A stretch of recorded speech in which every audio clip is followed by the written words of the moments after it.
Hi, అందరికీ నమస్కారం. ఈరోజు హైదరాబాద్లో ప్రముఖ నేపథ్య గాయకుడు ఎస్పి బాలసుబ్రహ్మణ్యం విగ్రహాన్ని రవీంద్ర భారతిలో పెట్టాలని తెలంగాణ ప్రభుత్వం నిర్ణయం తీసుకుంది. దీన్ని అక్కడి తెలంగాణ వాదులు, విద్యార్థి నాయకులు, తెలంగాణ సంబంధించినటువంటి కవులు, కళాకారులు అందరూ కూడా చాలా తీవ్రంగా వ్యతిరేకిస్తున్నారు. అదే సమయంలో ఆంధ్ర ప్రాంతానికి చెందినటువంటి కొంతమంది యూట్యూబర్లు మరో రకంగా ఈ అంశం మీద వీడియోలు పెడతా ఉన్నారు.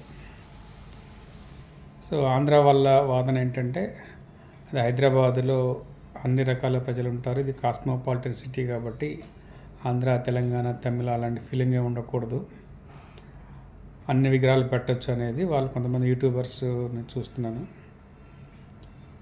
అయితే తెలంగాణ వాళ్ళు మాత్రం ఇది మా ప్రాంతం, మా రాష్ట్రం, మా నేల, మా పాట, మా నేపథ్యం ఉంటుంది, మా కల్చర్ ఉంటుంది కాబట్టి ఆంధ్రాకి చెందినటువంటి విగ్రహాలు వద్దనేది వాళ్ళు వాదిస్తున్నారు. ఈ సందర్భంగా నేను చెప్పదలుచుకుంది ఏంటంటే, ఏ రాష్ట్రానికైనా ఒక సంస్కృతి, ఒక భాష, ఒక వ్యక్తిత్వము, ఒక ఆత్మగౌరవం లాంటివి ఉంటాయన్న విషయం మనందరం తెలుసుకోవాలి.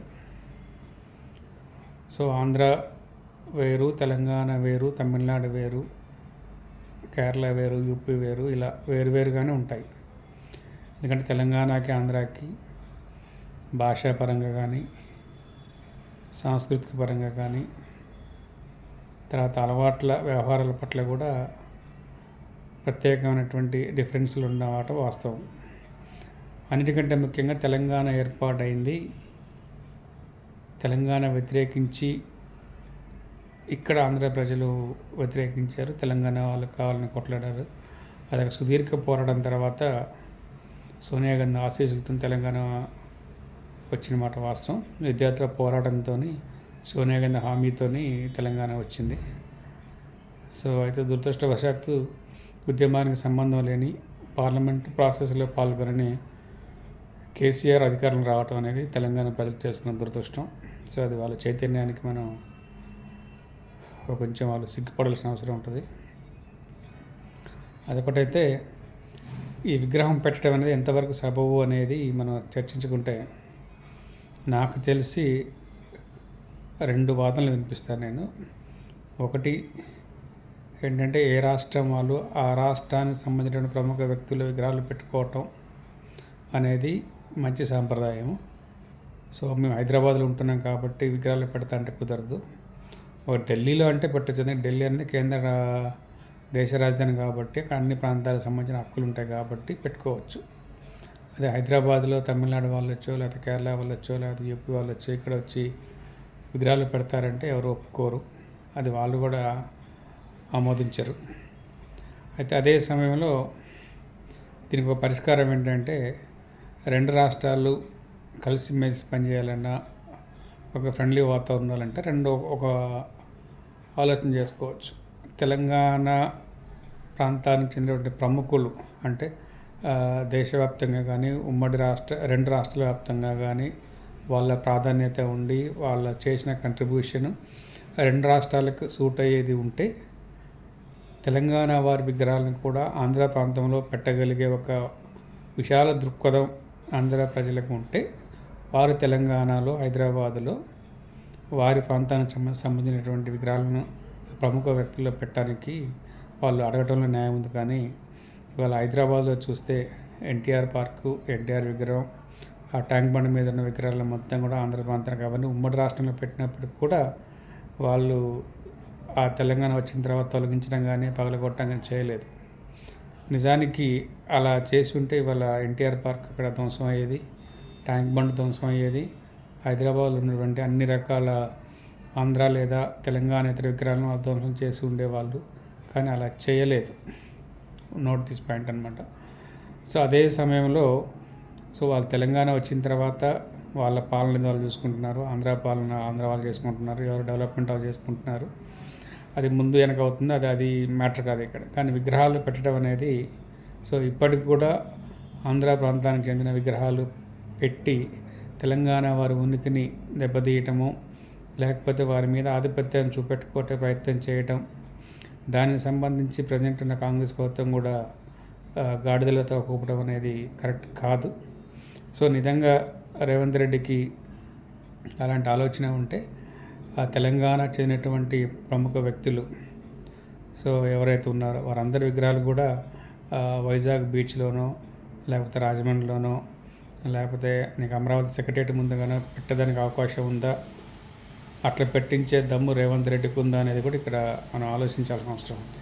నిజంగా ఎవరైతే హైదరాబాద్లో మా విగ్రహాలు పెట్టుకుంటాము, బాలసుబ్రహ్మణ్యం కానీ ఎన్టీఆర్ కానీ మరొక విగ్రహం ఆంధ్ర ప్రాంతం చెందిన విగ్రహాలు పెట్టుకుంటామనే వాళ్ళు అదే తెలంగాణ చెందినటువంటి 2 రాష్ట్రాలకి వారి కంట్రిబ్యూషన్ ఉపయోగపడుతుందని భావించిన వారికి అటువంటి విగ్రహాలు పెట్టుకునే బ్రాడ్ మైండ్ ఆంధ్ర వాళ్ళకు ఉంటుందా అనేది కూడా ఇక్కడ మన ప్రశ్నార్థకం. సో వాళ్ళు అటువంటి ఆలోచనతో ముందుకు వస్తే అలాంటి ఇబ్బంది ఏమి ఉండదు. ఎగ్జాంపుల్ మర్రి చెన్నారెడ్డి గారు ఉన్నారు, ఆయన ఉమ్మడి రాష్ట్రానికి ముఖ్యమంత్రి, ఆయన అమరావతి సెక్రటరీ ముందర ఆయన విగ్రహం పెట్టచ్చు. కాళోజీ గారు ఉన్నారు, ఆయన కవితలు తెలుగు వారు ఎక్కడున్నా కానీ చదువుతారు, తెలుగు వారు ఎక్కడున్నా ఇన్స్పైర్ అవుతారు. కాళోజీ విగ్రహం అమరావతి సెక్రటరీ ముందు పెట్టచ్చు. తర్వాత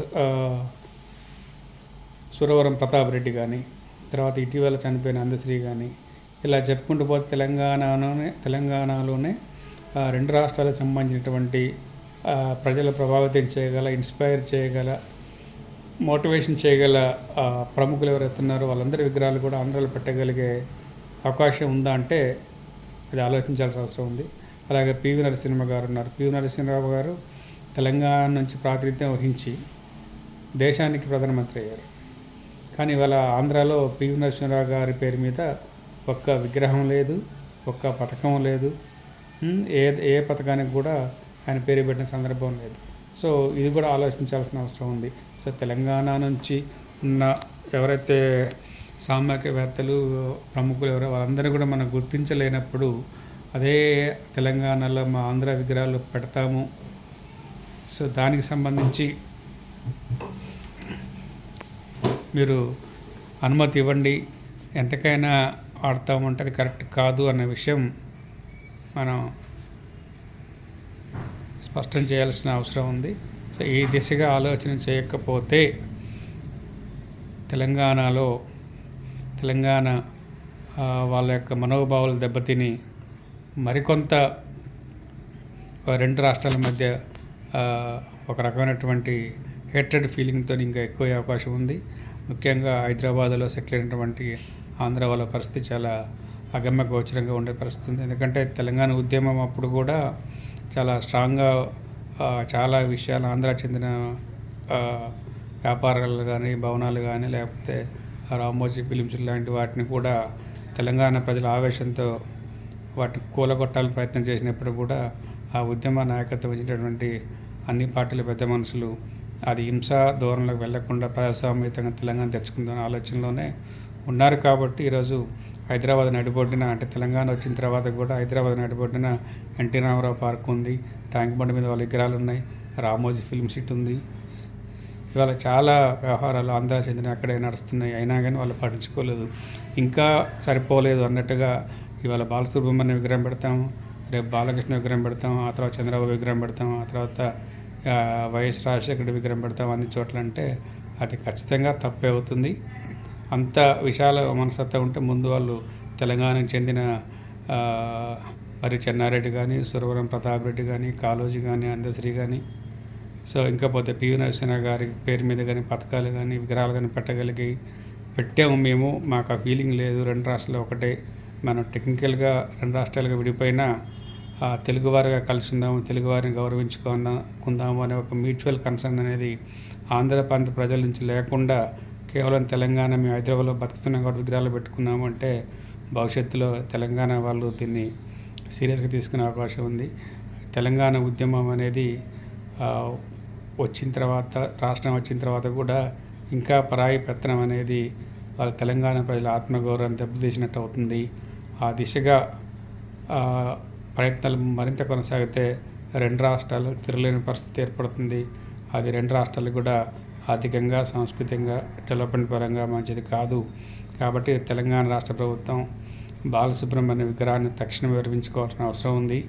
లేదా రేవంత్ రెడ్డికి దమ్ముంటే ఆంధ్రప్రదేశ్లో సెక్రటేరియట్ ముందు కానీ, రాజమండ్రిలో కానీ, వైజాగ్ బీచ్ ముందు కానీ మరిచెరెడ్డి విగ్రహం కానీ, సురవరం ప్రతాప్ రెడ్డి విగ్రహం కానీ, అందశ్రీ విగ్రహం కానీ, అలాగే పివి నరసింహ విగ్రహం కానీ పెట్టించే దమ్ముంటే రేవంత్ రెడ్డికి దీన్ని కొనసాగించాల్సిన అవసరం ఉందని చెప్పి నేను భావిస్తున్నాను.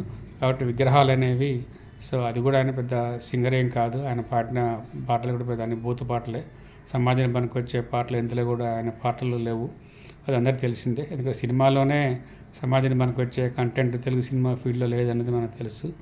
తమిళనాడులోనో, కేరళలో సినిమా పరిశ్రమ సామాజిక అంశాల పట్ల బాధ్యతగా ఉంటే, తెలుగు రాష్ట్రాల్లో సినిమా పరిశ్రమ మాత్రం కేవలం వ్యాపార దృక్పథం, హీరోయిజం, 4 బూతులు, 4 కుళ్ళు జోకులు, 4 పాటలు, 4 ఫైట్లు బట్టి హీరోయిజం ఎలివేట్ చేస్తూ కేవలం కొన్ని కులాలకే పరిమితమైన సినిమా పరిశ్రమలోంచి ఒక వ్యక్తిని తీసుకొచ్చి పెడతా ఉంటే అది తెలంగాణ ఆత్మగౌరవం దెబ్బతీసినట్టు అవుతుంది. అది 2 రాష్ట్రాల మధ్యలో సుహృద్ర వాతావరణం కూడా దెబ్బతినే అవకాశం ఉంది. ఖచ్చితమే వెంటనే తెలంగాణ ప్రభుత్వం ఇటువంటి పిచ్చి పనులు మానుకోవాలని చెప్పేసి మనవి చేస్తూ ఉన్నాను.